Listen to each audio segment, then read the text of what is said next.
तर सर्व लहान पोरांचा आवडीचा म्हणजे बर्गर. तर आपण आता बाहेरचं तर लगे आणू शकत नाही, त्यामुळे त्यांना घरातच देसी असा बर्गर बनवून देऊया आणि तेही वाह करतील आपल्या नावाने आणि खरंच खूप टेस्टी लागतो. तर चला तुमच्यासोबतही शेअर करते.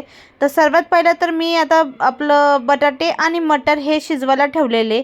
ते शिजून झाले की त्यानंतर त्यात आपले हळदी पावडर, लाल चटणी पावडर, धना पावडर, मीठ टाकून ना त्याला चांगलं असं मॅश करून घ्यायचं आहे. तुम्ही बघू शकता कसं. आणि घरात होते ब्रेड, तर ब्रेड क्रम्सला मस्त मिक्सरमध्ये वाटून घेतलेलं आहे, सॉरी ब्रेडला वाटून घेतलेलं आहे आणि व्यवस्थित असं मिक्स करून घेतलेलं आहे मी.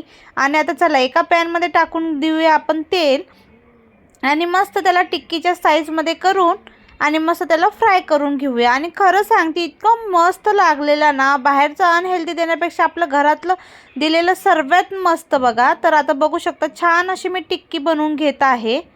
तर टिक्कीसुद्धा तेवढेच क्रिस्पी झालेले आणि खायलासुद्धा तेवढेच छान लागत होत्या बघा, निसत्यासुद्धा. आणि बर्गरमध्ये तर अजून जरा छान लागत होत्या. तर चला तुम्हाला सांगतेच आता मी बर्गर कसं इझी करणार आहे. तर आता बघू शकता तुम्ही.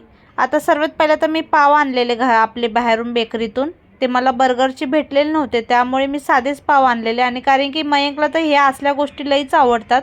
तर एका साईडला मेयोनीज लावली, एका साईडला पिझ्झा सॉस होता, म्हणजे ते ऑल इन वन आहे नाही का, सर्वांना चालतो. आणि त्यानंतर ना एका साईडला थोडीशी कोबी आणि कांदा टाकून ना झालं, ती टिक्की ठेवली आणि मस्त असं बटर लावून छान असं फ्राय करून घेतलेलं आहे. बघू शकता तुम्ही.